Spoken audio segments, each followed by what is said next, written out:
ಕರ್ತನಲ್ಲಿ ಪ್ರಿಯರಾದವರೇ, ದೇವರ ಜೀವವುಳ್ಳ ವಾಕ್ಯವನ್ನ ಧ್ಯಾನ ಮಾಡಲು ಯೇಸು ಕ್ರಿಸ್ತನ ಅತಿ ಮಧುರವಾದ ನಾಮದಲ್ಲಿ ನಿಮ್ಮೆಲ್ಲರನ್ನು ಪ್ರೀತಿಯಿಂದ ನಾವು ಸ್ವಾಗತಿಸುತ್ತೇವೆ. ನೀವೆಲ್ಲರೂ ಕ್ಷೇಮವಾಗಿದ್ದೀರಿ ಎಂಬುದಾಗಿ ನಾನು ಕರ್ತನಲ್ಲಿ ನಂಬಿದ್ದೇನೆ. ನಿಮ್ಮೆಲ್ಲರಿಗೋಸ್ಕರವಾಗಿ ನಾನು ಪ್ರಾರ್ಥಿಸುವವನಾಗಿದ್ದೇನೆ.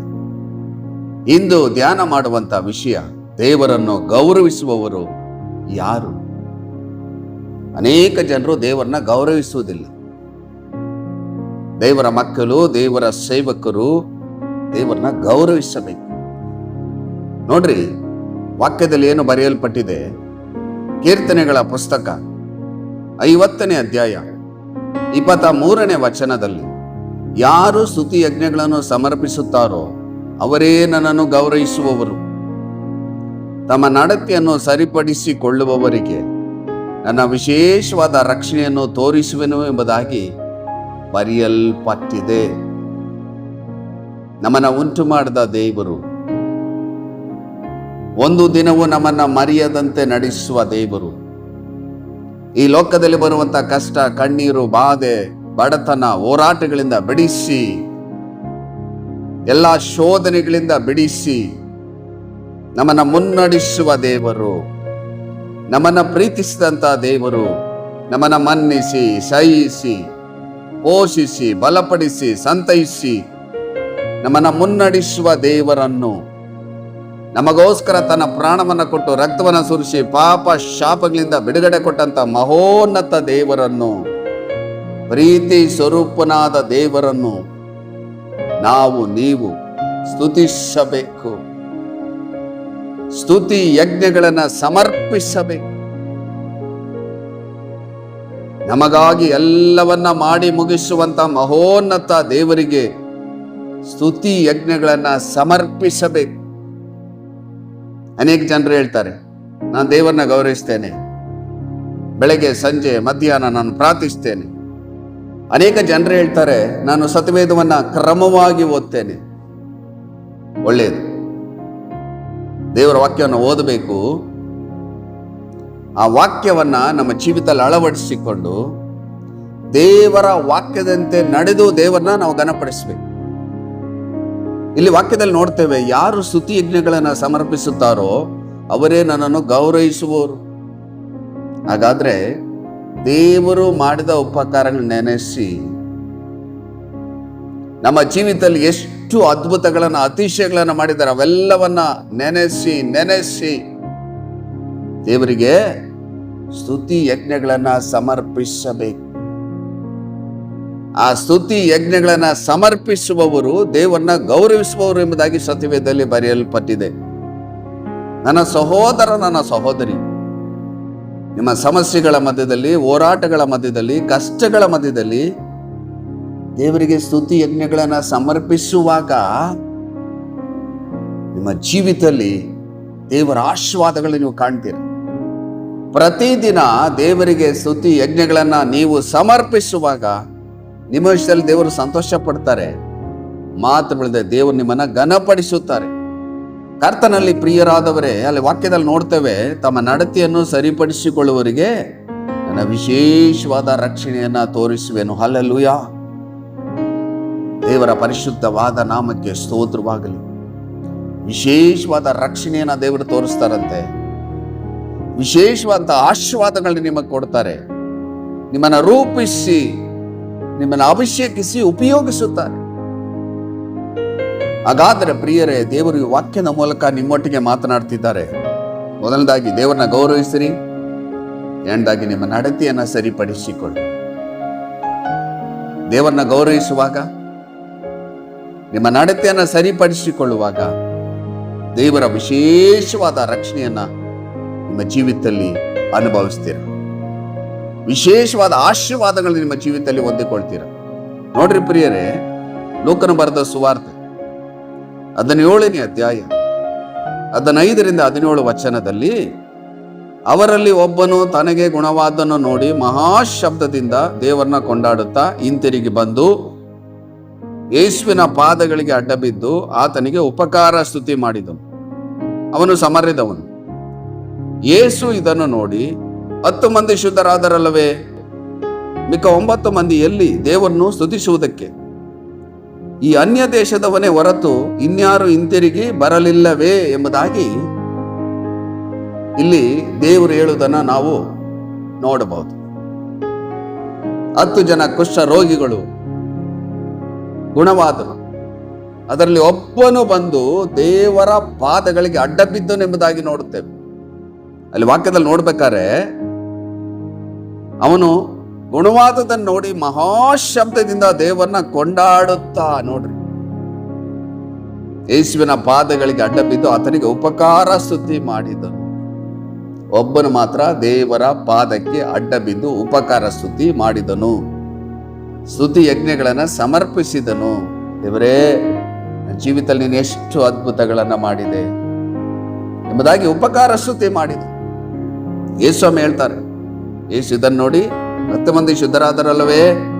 ಮಿಕ್ಕ 9 ಮಂದಿ ಎಲ್ಲಿ ದೇವರನ್ನು ಸ್ತುತಿಸುವುದಕ್ಕೆ? ಹಾಗಾದ್ರೆ ದೇವರು ನಮ್ಮಲ್ಲಿ ನಿಮ್ಮಲ್ಲಿ ಸ್ತುತಿ ಯಜ್ಞಗಳನ್ನ ಎದುರು ನೋಡ್ತಿದ್ದಾರೆ.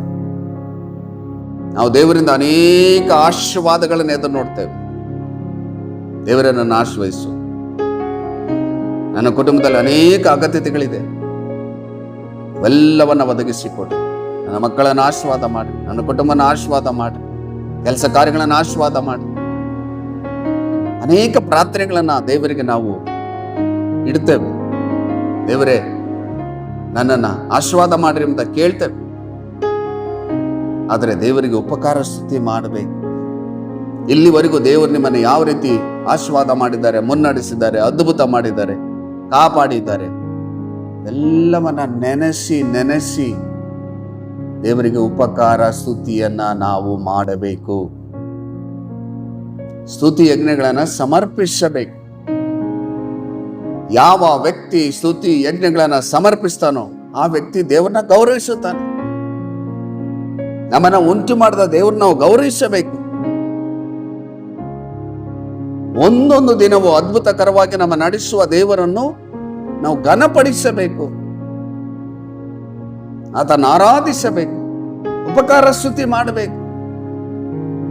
ಕರ್ತನಲ್ಲಿ ಪ್ರೀತಿಯುಳ್ಳ ದೈವ ಜನರೇ, ನಿಮ್ಮ ಕುಟುಂಬದಲ್ಲಿ ಪ್ರತಿದಿನ ಉಪಕಾರ ಸ್ತುತಿ ಮಾಡ್ತಾ ಇದ್ದೀರೋ? ದೇವರು ವಾಕ್ಯದ ಮೂಲಕ ನಿಮ್ಮೊಟ್ಟಿಗೆ ಮಾತನಾಡ್ತಿದ್ದಾರೆ. ದೇವರು ನಿಮ್ಮನ್ನು ಕೇಳ್ತಾ ಇದ್ದಾರೆ, ನೀವು ದೇವರನ್ನ ಸ್ತುತಿ ಮಾಡ್ತಿದ್ದೀರೋ? ಉಪಕಾರ ಸ್ತುತಿಯನ್ನ ಸಲ್ಲಿಸ್ತಿದ್ದೀರೋ? ಪ್ರತಿದಿನ ನಿಮ್ಮ ಮನೆಯಲ್ಲಿ ದೇವರಿಗೆ ಸ್ತುತಿ ಸ್ತೋತ್ರದ ಯಜ್ಞಗಳನ್ನ ದೇವರಿಗೆ ಸಮರ್ಪಿಸಬೇಕು. ನೀವು ಸ್ತುತಿ ಸ್ತೋತ್ರದ ಯಜ್ಞಗಳನ್ನ ದೇವರಿಗೆ ಪ್ರತಿದಿನ ಸಮರ್ಪಣೆ ಮಾಡುವಾಗ ನೀವು ದೇವರನ್ನ ಗೌರವಿಸ್ತೀರ. ಯಾವ ವ್ಯಕ್ತಿ ದೇವರನ್ನ ಗೌರವಿಸ್ತಾನೋ ಆ ವ್ಯಕ್ತಿಯನ್ನ ದೇವರು ಘನಪಡಿಸುತ್ತಾರೆ, ಅವನ ಆಶೀರ್ವಾದ ಮಾಡ್ತಾರೆ, ಉನ್ನತಿಗೆ ತರ್ತಾರೆ, ಅಭಿವೃದ್ಧಿ ಪಡಿಸ್ತಾರೆ. ಕರ್ತನಲ್ಲಿ ಪ್ರೀತಿಯುಳ್ಳ ದೈವ ಜನರೇ, ನನ್ನ ಸಹೋದರ, ನನ್ನ ಸಹೋದರಿ, ನೀವು ಇಂದಿನಿಂದ ತೀರ್ಮಾನ ಮಾಡಬೇಕು. ಉದಯದಲ್ಲೇ ಇದು ದೇವರನ್ನ ಸ್ತುತಿ ಮಾಡಬೇಕು, ಆತನ ಆರಾಧಿಸಬೇಕು. ಅನೇಕ ಹಾಡುಗಳನ್ನು ಹಾಡಿ ದೇವರನ್ನ ಸ್ತುತಿಸಬೇಕು, ಘನಪಡಿಸಬೇಕು. ಸಂಜೆ ಕುಟುಂಬವಾಗಿ ಸೇರಿಕೊಂಡು ಎಲ್ಲರೂ ಸೇರಿ ದೇವರನ್ನ ಆರಾಧಿಸಿ ಸ್ತುತಿ ಯಜ್ಞಗಳನ್ನು ಸಮರ್ಪಿಸಬೇಕು. ಆ ಕುಟುಂಬವನ್ನ ದೇವರು ಅದ್ಭುತಕರವಾಗಿ ಮುನ್ನಡೆಸುತ್ತಾರೆ. ಇಂದು ದೇವರು ವಾಕ್ಯದ ಮೂಲಕ ನಿಮ್ಮೊಟ್ಟಿಗೆ ಮಾತನಾಡ್ತಿದ್ದಾರೆ. ನಿಮ್ಮ ಕುಟುಂಬದಲ್ಲಿ ಸ್ತುತಿ ಯಜ್ಞಗಳನ್ನು ದೇವರಿಗೆ ಸಮರ್ಪಿಸಿದ್ದೀರೋ? ಇದು ಬಹಳ ಪ್ರಾಮುಖ್ಯವಾದಂತಹ ವಿಷಯವಾಗಿದೆ. ನಮ್ಮನ್ನ ಉಂಟು ಮಾಡಿದ ದೇವರನ್ನು, ಸೃಷ್ಟಿಕರ್ತನಾದ ದೇವರನ್ನು ನಾವು ಗೌರವಿಸಬೇಕು, ಆತನ ಆರಾಧಿಸಬೇಕು. ಸಭೆಗಳಲ್ಲಿ ನೋಡುವಾಗ ಅನೇಕ ಜನರು ದೇವರನ್ನ ಆರಾಧಿಸುವುದಿಲ್ಲ. ಕೆಲವರು ಮಾತ್ರ ಆರಾಧನೆ ಮಾಡ್ತಾರೆ, ಕೆಲವರು ಸುಮ್ಮನೆ ಇರ್ತಾರೆ. ಮನೆಗಳಲ್ಲಿ ಕೆಲವರು ಆರಾಧನೆ ಮಾಡ್ತಾ ಇರ್ತಾರೆ, ಕೆಲವರು ಸುಮ್ಮನೆ ಇರ್ತಾರೆ. ದೇವರನ್ನ ಗೌರವಿಸಲು ನೀವು ತೀರ್ಮಾನ ಮಾಡಬೇಕು.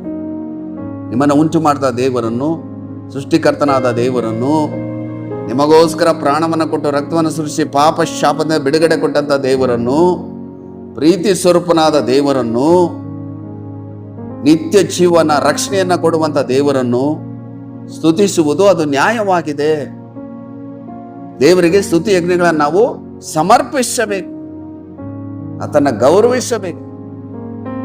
ದೇವರು ಇಂದು ಈ ವಾಕ್ಯದ ಮೂಲಕ ನಿಮ್ಮೊಟ್ಟಿಗೆ ಮಾತನಾಡುವಾಗ ನೀವು ತೀರ್ಮಾನ ಮಾಡ್ರಿ, ಇವತ್ತಿನಿಂದ ಉದಯದಲ್ಲಿ ಎದ್ದು ನಾನು ದೇವರನ್ನ ಸ್ತುತಿ ಮಾಡ್ತೇನೆ.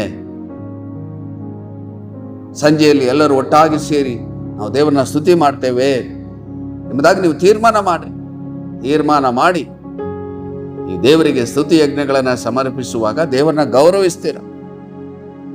ದೇವರನ್ನ ಗೌರವಿಸುವಂತ ವ್ಯಕ್ತಿಯನ್ನ ದೇವರು ಘನಪಡಿಸುತ್ತಾರೆ. ನೋಡ್ರಿ ಪ್ರಿಯರೇ, ಕೀರ್ತನೆಗಳ ಪುಸ್ತಕ 100ನೇ ಅಧ್ಯಾಯ 4ನೇ ವಚನದಲ್ಲಿ ಕೃತಜ್ಞತಾ ಸ್ತುತಿಯೊಡನೆ ಆತನ ಮಂದಿರ ದ್ವಾರಗಳಿಗೂ ಕೀರ್ತನೆಯೊಡನೆ ಆತನ ಅಂಗಳಗಳಿಗೂ ಬನ್ನಿರಿ, ಆತನ ಉಪಕಾರ ಸ್ಮರಿಸಿರಿ, ಆತನ ನಾಮವನ್ನು ಕೊಂಡಾಡಿರಿ ಎಂಬುದಾಗಿ ಬರೆಯಲ್ಪಟ್ಟಿದೆ. ಹಾಗಾದ್ರೆ ದೇವರ ಸನ್ನಿಧಿಗೆ ಯಾವ ರೀತಿ ಬರಬೇಕೆಂಬುದಾಗಿ ದೇವರ ವಾಕ್ಯದಲ್ಲಿ ಬಹಳ ಸ್ಪಷ್ಟವಾಗಿ ಬರೆಯಲ್ಪಟ್ಟಿದೆ. ಒಂದಾಗಿ ಕೃತಜ್ಞತಾ ಸ್ತುತಿಯೊಡನೆ ಆತನ ಮಂದಿರ ದ್ವಾರಗಳಿಗೂ, ಎರಡನೇದಾಗಿ ಕೀರ್ತನೆಯೊಡನೆ ಆತನ ಅಂಗಳಗಳಿಗೂ ಬನ್ನಿರಿ, ಮೂರನೇದಾಗಿ ಆತನ ಉಪಕಾರ ಸ್ಮರಿಸಿರಿ, ಆತನ ನಾಮವನ್ನು ಕೊಂಡಾಡಿರಿ. ಕೃತಜ್ಞತಾ ಸ್ತುತಿ ನಮ್ಮಿಂದ ದೇವರು ಎದುರು ನೋಡ್ತಿದ್ದಾರೆ. ದೇವರು ಮಾಡಿದ ಉಪಕಾರ ನೆನೆಸಿ ದೇವರಿಗೆ ಏನ್ ಮಾಡಬೇಕು? ಕೃತಜ್ಞತಾ ಸ್ತುತಿಯನ್ನ ಸಲ್ಲಿಸಬೇಕು. ಎರಡದಾಗಿ ಕೀರ್ತನೆ ಆಡಿ ಆತನ ಘನಪಡಿಸಬೇಕು. ಮೂರದಾಗಿ ಆತನ ಉಪಕಾರವನ್ನು ಸ್ಮರಿಸಬೇಕು. ಎಲ್ಲ ನಾಮಕ್ಕಿಂತ ಮೇಲಾದ ನಾಮ ಯೇಸು ನಾಮ, ಆ ನಾಮವನ್ನು ಕೊಂಡಾಡಬೇಕು. ಇದನ್ನ ನಿಮ್ಮ ಜೀವಿತದಲ್ಲಿ ಮಾಡುವಾಗ ದೇವರನ್ನ ಘನಪಡಿಸ್ತೀರಿ. ಅನೇಕ ಜನರ ಜೀವಿತದಲ್ಲಿ ಉಪಕಾರ ಸ್ತುತಿ ಇಲ್ಲ. ಇಂದು ದೇವರು ನಮ್ಮಲ್ಲಿ ಏನನ್ನು ಎದುರು ನೋಡ್ತಿದ್ದಾರೆ ಎಂಬುದಾಗಿ ನಾವು ಮೊದಲು ತಿಳ್ಕೊಳ್ಬೇಕು. ನಾವು ಎಷ್ಟು ಉನ್ನತಿಗೆ ಬಂದರೂ ನಾವು ದೇವರನ್ನ ಸ್ತುತಿಸಬೇಕು. ನಮಗೆಲ್ಲವನ್ನ ಕೊಟ್ಟಿರುವುದು ದೇವರೇ. ನಮಗೆಲ್ಲವನ್ನ ಕೊಟ್ಟಂತ ದೇವರನ್ನು, ನಮ್ಮನ್ನ ಇಲ್ಲಿವರೆಗೆ ಮುನ್ನಡೆಸುವ ದೇವರನ್ನು, ಕೊನೆಯವರೆಗೆ ನಡೆಸುವಂತ ದೇವರನ್ನು, ನಿತ್ಯ ಜೀವವನ್ನ ಕೊಡುವಂತ ದೇವರನ್ನು ನಾವು ಸ್ತುತಿಸಬೇಕು ಪ್ರಿಯರೇ. ಸ್ತುತಿ ಯಜ್ಞಗಳನ್ನು ಸಮರ್ಪಿಸಬೇಕು. ನೋಡ್ರಿ, ವಾಕ್ಯದಲ್ಲಿ ಎಷ್ಟು ಸ್ಪಷ್ಟವಾಗಿ ಬರೆಯಲ್ಪಟ್ಟಿದೆ.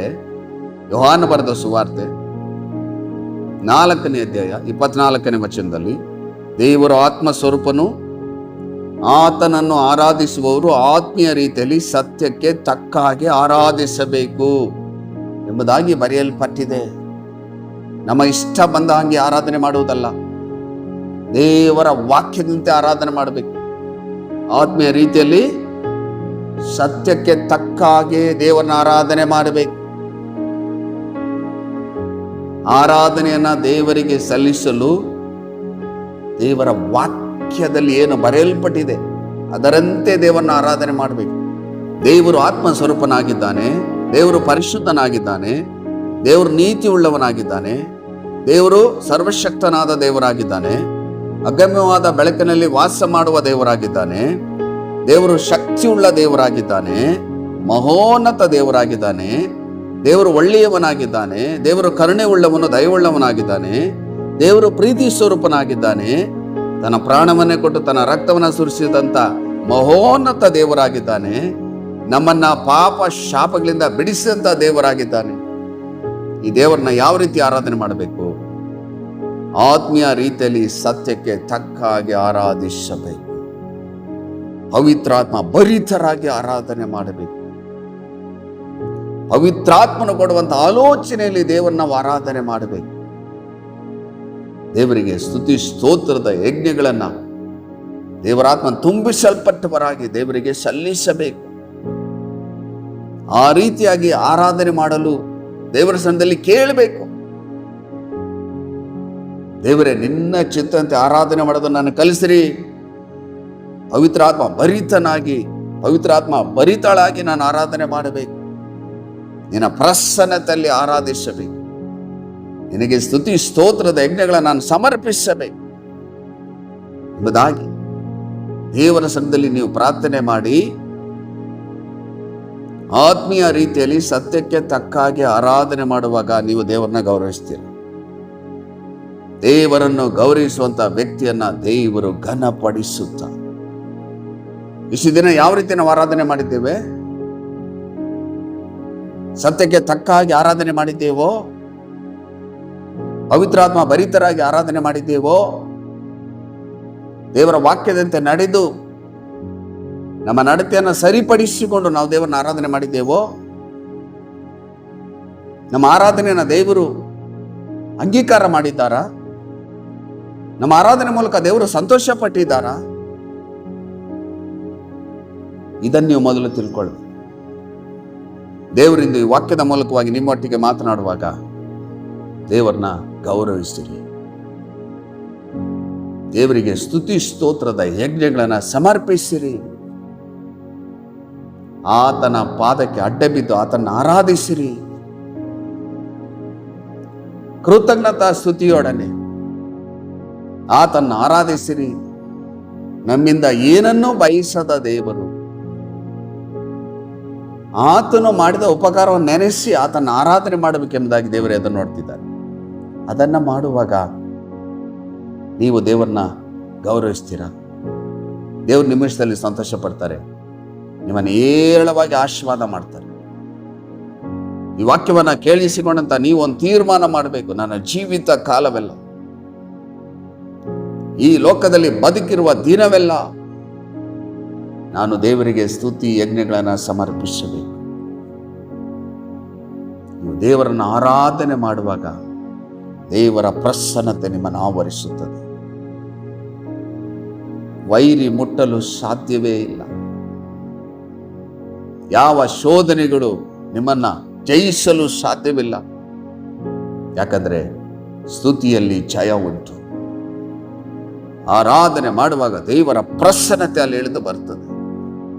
ವೈರಿಯ ಬಲಗಳು ಮುರಿಯಲ್ಪಡ್ತದೆ, ತಡ್ಡೆಗಳು ಮುರಿಯಲ್ಪಡ್ತದೆ, ಬಂಧನಗಳು ಮುರಿಯಲ್ಪಡ್ತದೆ.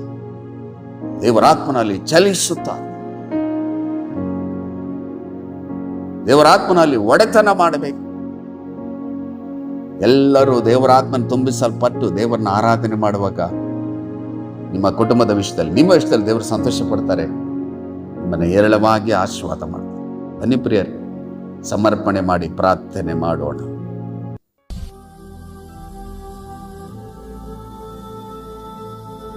ನಮ್ಮನ್ನ ಅತಿಶಯವಾಗಿ ಪ್ರೀತಿ ಮಾಡುವಂತ ನಮ್ಮ ಪರಲೋಕದ ತಂದೆಯಾದ ದೇವರೇ, ಇಂದು ವಾಕ್ಯದ ಮೂಲಕವಾಗಿ ನಮ್ಮೊಟ್ಟಿಗೆ ಮಾತನಾಡಿದ್ದೀರಿ. ಯಾರು ಸ್ತುತಿ ಯಜ್ಞಗಳನ್ನು ಸಮರ್ಪಿಸ್ತಾರೋ ಅವರೇ ನನ್ನನ್ನು ಗೌರವಿಸುವರು ಎಂಬುದಾಗಿ ವಾಕ್ಯದ ಮೂಲಕ ಇಂದು ಧ್ಯಾನ ಮಾಡಿದ್ದೇವೆ. ಎಷ್ಟು ಜನರು ಏಸಪ್ಪ ನಾನು ನಿನ್ನನ್ನು ಗೌರವಿಸ್ತೇನೆ, ನನ್ನ ಜೀವಿತ ಕಾಲವೆಲ್ಲ ನಿನಗೆ ಸ್ತುತಿ ಯಜ್ಞಗಳನ್ನು ಸಮರ್ಪಿಸ್ತೇನೆ ಎಂಬುದಾಗಿ ಎಷ್ಟು ಜನರು ಸಮರ್ಪಣೆ ಮಾಡಿದ್ದಾರೆ. ಅವರೆಲ್ಲರ ಮೇಲೆ ಆರಾಧನಾ ಅಭಿಷೇಕ ಇಳಿದು ಬರಲಿ. ಪ್ರಾರ್ಥನಾ ಅಭಿಷೇಕ ಇಳಿದು ಬರಲಿ. ದೇವರ ಆತ್ಮ ಸ್ವರೂಪನು ಆತನ ಆರಾಧಿಸುವರು ಆತ್ಮೀಯ ರೀತಿಯಲ್ಲಿ ಸತ್ಯಕ್ಕೆ ತಕ್ಕ ಹಾಗೆ ಆರಾಧನೆ ಮಾಡಬೇಕು. ಆ ರೀತಿ ಆರಾಧನೆ ಮಾಡಲು ಎಲ್ಲರನ್ನ ರೂಪಿಸಿರಿ. ಆರಾಧನಾ ಅಭಿಷೇಕ ತುಂಬಿಸಿ ಆರಾಧನೆ ಮಾಡುವಾಗ ಎಲ್ಲ ತಡ್ಡೆಗಳು ಮುರಿಯಲ್ಪಡಲಿ. ಯೇಸು ನಾಮದಲ್ಲಿ ನಿನ್ನ ಪ್ರಸನ್ನತೆ ಅಲ್ಲಿ ಇಳಿದು ಬರಲು, ಪವಿತ್ರಾತ್ಮನ ಚಲಿಸಲು, ಅವರಿಗಿರುವಂತಹ ಕಷ್ಟ, ಕಣ್ಣೀರು, ಬಾಧೆ, ಬಡತನ, ಸಾಲ, ಹೋರಾಟಗಳು, ಸಮಸ್ಯೆಗಳಿಂದ ಬಿಡುಗಡೆಯನ್ನ ಕಾಣಲು, ಅಭಿವೃದ್ಧಿಯನ್ನ ಕಾಣಲು, ಆಶೀರ್ವಾದವನ್ನ ಕಾಣಲು ನಮ್ಮ ಘನವುಳ್ಳ ನಾಮ ಮಹಿಮದಲ್ಲಿ ಪ್ರಾರ್ಥನೆ ಕೇಳಿದ್ದಕ್ಕಾಗಿ ಸ್ತೋತ್ರ. ಈ ಜೀವಳ ವಾಕ್ಯವ ಜೀವಿತದಲ್ಲಿ 100ರಷ್ಟು ಕಾರ್ಯ ಮಾಡಿ ಇದರ ಮೂಲಕ ನೀವು ತಾನೇ ಮಹಿಮೆ ಹೊಂದಿಕೊಳ್ಳಿ. ಯೇಸುವಿನ ಮೂಲಕ ಸ್ತೋತ್ರವನ್ನು ಸಮರ್ಪಿಸಿ ದೇನಿತಿಂದಳು ತಾಳ್ಮೆಂದಳು ಬೇಡಿ ಹೊಂದಿದ್ದೇವೆ ನಮ್ಮ ಜೀವವುಳ್ಳ ತಂದೆಯೇ. ಆಮೇನ್, ಆಮೇನ್. ಕರ್ತನಲ್ಲಿ ಪ್ರಿಯರಾದವರೇ, ದೇವರ ಜೀವವುಳ್ಳ ವಾಕ್ಯವನ್ನ ಕೇಳಿಸಿಕೊಂಡಿದ್ದೀರಿ. ನಿಮ್ಮ ಕುಟುಂಬದಲ್ಲಿ ದೇವರಿಗೆ ಸ್ತುತಿ ಸ್ತೋತ್ರದ ಯಜ್ಞಗಳನ್ನು ಸಮರ್ಪಿಸಿರಿ. ನೀವು ದೇವರನ್ನ ಗೌರವಿಸುವಾಗ ದೇವರು ನಿಮ್ಮನ್ನ ಘನಪಡಿಸುತ್ತಾರೆ. ಇನ್ನೊಂದು ಅಮೂಲ್ಯವಾದ ವಾಕ್ಯದೊಟ್ಟಿಗೆ ನಿಮ್ಮನ್ನು ಸಂಧಿಸುವವರೆಗೂ ದೇವರ ಕೃಪೆ, ದೇವರ ಶಾಂತಿ, ದೇವರ ಸಮಾಧಾನ, ಪರಿಶುದ್ಧಾತ್ಮನ ಆಳ್ವಿಕೆ, ಪರಿಶುದ್ಧಾತ್ಮನ ಒಡೆತನ ನಿಮ್ಮೊಂದಿಗಿರಲಿ. ದೇವರು ತನ್ನ ಚಿತ್ತಂತೆ ನಿಮ್ಮನ್ನು ಏರಳವಾಗಿ ಆಶೀರ್ವದಿಸಲಿ. God bless you.